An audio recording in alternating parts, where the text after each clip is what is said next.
I apologize for the mess, but I don't currently have another place to film this. Now, I bought this a while back. It's an HP 6000 Pro Slim.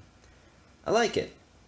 And actually, when I had some problems with my main gaming computer, I had to upgrade it and use it as, well, sort of a temporary replacement. I love these stickers, by the way. But here, let's take a look inside and see what upgrades I've done. One thing that you can't see is underneath the heatsink. This originally had a Core 2 Duo E8200? I don't know, but regardless, I replaced that with a Core 2 Quad Q9550. One of the best ones they ever made, and one of the last ones they ever made. Surprisingly, that is DDR3. I don't know why, but this board seems to have an external controller, and those are 2GB sticks each. Supposedly, this board supports up to 4GB sticks, but official support's only up to 2, so that's 8 gigs total. That is an R7 240, 2GB version. Not the greatest card, but it was cheap. Unfortunately, you cannot upgrade the power supply. They only come in one type, so I'm stuck with that. I think it's 241s. Yeah. Focus camera, focus, come on. Anyway, so I spent a bit too much on this thing, more than I wanted to. I think total came to about 160-ish. Let's see, I bought the main machine for 40 bucks off of Craigslist. The RAM upgrade cost me another 40, that brings us to 80. The R7 240, I paid $25 for, that's 105. It's got a 1TB hard drive that I bought for 35. Yeah, that's pretty much it. Unless you want to try and count that sticker, but that doesn't really increase performance. Anyway, what I'm going to try and do is find a way to build a custom computer for far less than $140. In fact, I'm going to try and do an entire setup for less than $200, including monitor, keyboard, mouse, speakers, you name it. Some of the parts I already have, like this computer case, but I will be including prices for them. I'm not going to cheat like that. And I'm going to be including fair prices. I'm going to look them up and see what they go for. I got this computer case for free. But what I'm coming around back here to show you is this is where the I/O shield would go of any motherboard you install. Now, since this is going to be an extreme budget build, we do not care about things that just make it look good. The I/O shield does have purposes. It does help a little bit with airflow. It makes sure air doesn't escape around this gap, so you can focus more on the fans and stuff like that. But it also helps keep dust out of your case. But it isn't really necessary. So that's the main focus of the build, is just to get it working and to get it working cheap. Parts: GTX 750. 8 gigs of RAM, 1TB hard drive, DVD-ROM drive that you don't actually need for this build, motherboard, CPU, cooler, CPU, Xeon X3440, basically the equivalent of an i7-860, give or take. I'm hoping that'll cool it. You might notice we have 2 cases on the table. This is the one that I recommend for the build. I got it for free, but you can find them online for like $5. Sticker not included. This one actually came with a power supply, 300 watts, which technically might be enough to power this build. Regardless, I had this one lying around. It's a Rajintek Arcadia, so I will be using it. Honestly, a case is a case. If you're on this budget, then it doesn't matter what you put it in as long as it functions. Use cardboard if you need to. So, prices. The Xeon cost me a whopping $17. Motherboard, $29.99. And it came with an I/O shield. Again, you don't actually need this. it's to make things look pretty and help airflow and, you know, prevent things from getting in your computer. But regardless, you don't actually need it for it to function. I have 8 gigs RAM. You can go lower if you need it. The 8 gigs RAM I got for $15.50 per 4 gigabyte set. So we're going to count that as $31. Power supply, which you can't actually see because I already installed it in there. So 400 watt EVGA power supply I got for $10. You can get them for around 15 usually. Now, this, again, I already had it, but you can get a terabyte hard drive for between $35 and $40. Those, again, I already had it. You can pick up a DVD drive new for like $20, so used, I'll give it a $5 cost. Thermal paste, I paid $5 for that entire tube, so we'll count that as $5 because, hey, we need extra, you know. That is a DVI to VGA converter because our 750 does not have a VGA output. I'm not including that in the cost because they're literally pennies and most people don't use VGA anymore. We just need it for testing. So those are the parts. Let's see what it's capable of. Man, they packaged this pretty good. This is LGA 1156. Push down, pull out slightly, and then let it come up. Don't use too much pressure. There you go. Be very, very careful with this. You do not want to bend the pins. And they use their... whatever this foam stuff is, I hate it. Take a good look there. Looks pretty good to me. Be careful with this. We're dealing with $17 of raw power. You'll notice a couple protruding pieces of plastic. Line those up with the notch. No, focus with the notches on the side of the CPU. And then gently just set it in. Fold this over. Make sure that goes under that screw. This is really hard to do with one hand. It will require some force to push that lever down, but there you go. CPU installed. Our motherboard came damaged, but we don't need that anyway, so honestly I don't even know what that's for, but be careful what you purchase.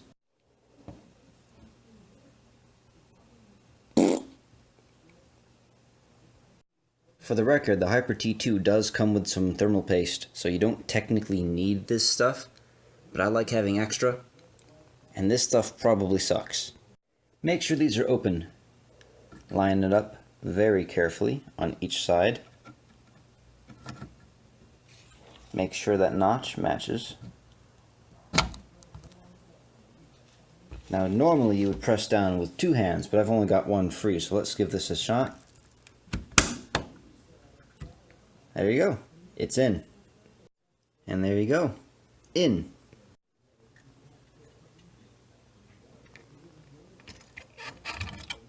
Luckily for us, the Hyper T2 uses a similar mounting mechanism to the, there's not a lot of room there, to the stock Intel heatsink. So all you've got to do is push down, and that's pretty much it. You actually twist them to unlock them and pull it back up. I'm not going to show that on camera because this sucks with one hand.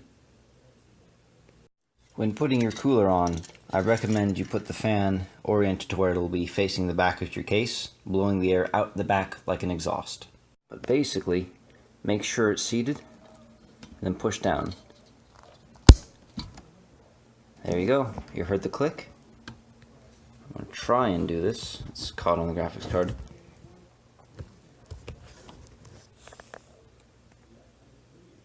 That's what you should see.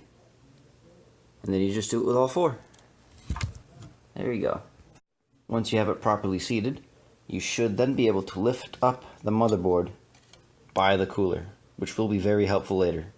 This cord coming off the end is keyed to where you cannot install it wrong. And it goes right here, where it's very clearly labeled CPU fan.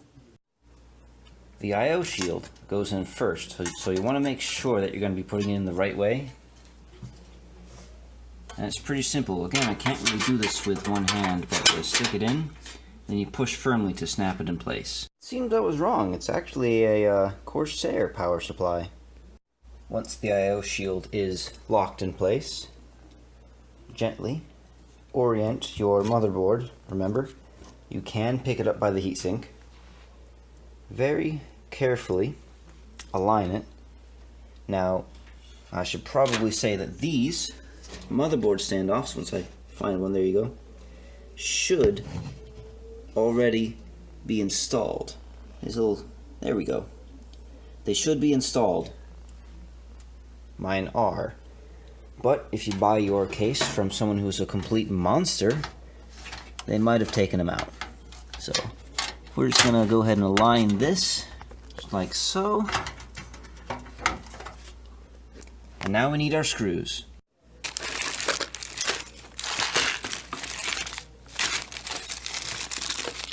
There we go.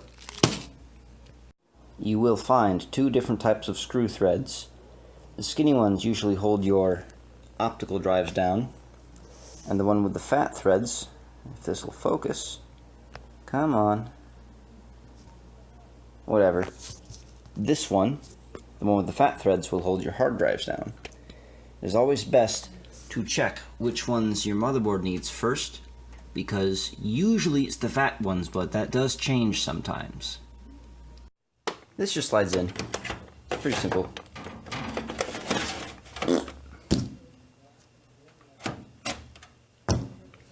Well, I mean, then you got screwed down on the side, but that's it. It's in a different location on every motherboard. But right there, that's our front panel header. That's where these go. Sometimes they can be a pain to plug in. If you don't know which one's which, your motherboard should have a manual online. Literally every motherboard has this. At least anything made within the past 20 years. Hard drive, you want to do this while it's not vertical like mine. But I'm just doing this to show you where it goes. Right in there. And then whenever this does line up, like so, you screw it in. Done. Time for the graphics card. Whenever you go to screw in the graphics card, by the way, it uses the one with the fat screws. Or fat threads, rather. Now this one's not too terribly hard if I can get this aligned right.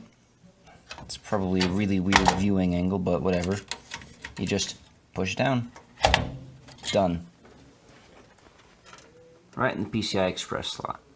Now this is a GTX 750, so it does not actually have external power. So we're good to go.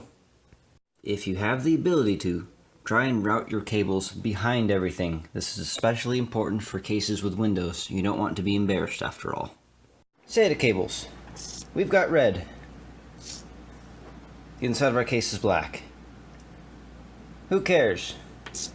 We use what we can get. That's where it goes. Right in there. USB 2 and audio only go in one way. They are keyed. Let's see if I can... That one there should be the audio. Yep. Wow, this focus is bad. Anyway, that's audio. And over here, towards the rear of the board, facing the front of the case, that's USB. Once everything is done, it should look something like this.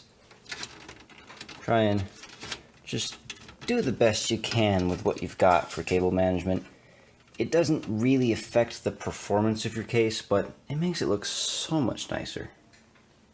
And even this one isn't great, especially those red cables. Ugh. Here's a better example. Maybe I can do this on camera. So on the left is SATA power, right here. And on the right, that's where the actual SATA cable goes. Come on. Boy, this is hard to do with one hand, but there you go. Done. I suppose the red cables don't matter too much because we don't even have a window. There you go. Let's see if the power's on. Moment of truth. Hey, hold on. Getting power.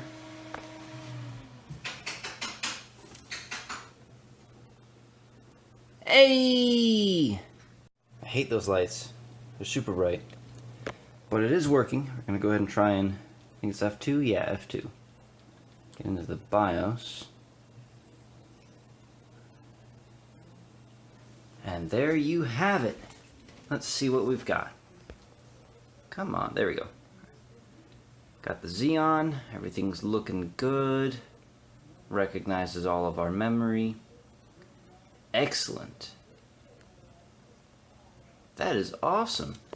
Let's see what else we can do.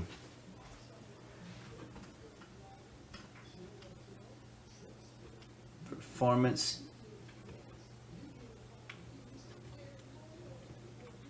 Let me select, no, come on, god damn it.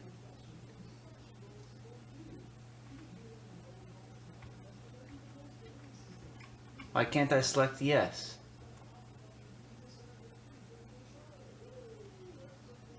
Oh, I'm an idiot. Okay. Now what we're actually going to do is just try and get it. Come on, wow. What's the plus and minus? Yeah. We're gonna just try and squeeze it up a little bit.